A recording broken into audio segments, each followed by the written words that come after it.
તો hello guys, Radhe Radhe. આજના new બ્લોગમાં સૌનું સ્વાગત છે। કેમ છે બધા મજામાં? આજના 63માં બ્લોગમાં સૌનું સ્વાગત છે।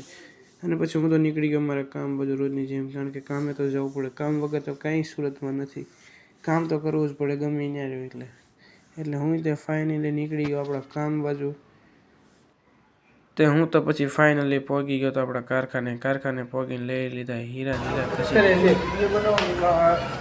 પછી તો લાઈવ વ્યૂ ફોલો કંઈ આવતું નથી। આ એક ડાયરી જેવું ડાયરી, પેલા બાગવાનમાં નથી ડાયરી બની જો એકદમ ઉપડી છે તેથી જોવા જો નજારો મજા આવે। પછી તો આ પહેલો 4 હીરાનો લોટ પૂરો કરી નાખ્યો।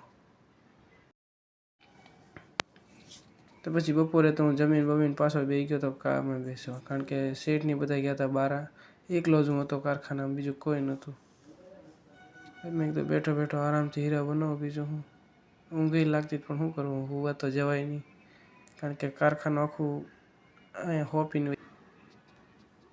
પછી આ પાછા 6 હીરા બીજા બનાવી નાખ્યા। 4 ને 2 6 ને 10 હીરા થઈ ગયા। અને આમ જ તે હીરા પૂરા થઈ ગયા ખબર નથી પડતી, આ તો વહેલી પછી તો હીરા પૂરા થઈ ગયા અને પછી તો મેં ચાલુ કરી નાખ્યું મારું ગીત। વીરો કરણ જેવો ખાલી ખોળિયા, એ ખાલી ખોળિયા, જુદાને જીવ એક જ જેવો, એ ખાલી ખોળિયા, જુદાને જીવ એક જ જેવો।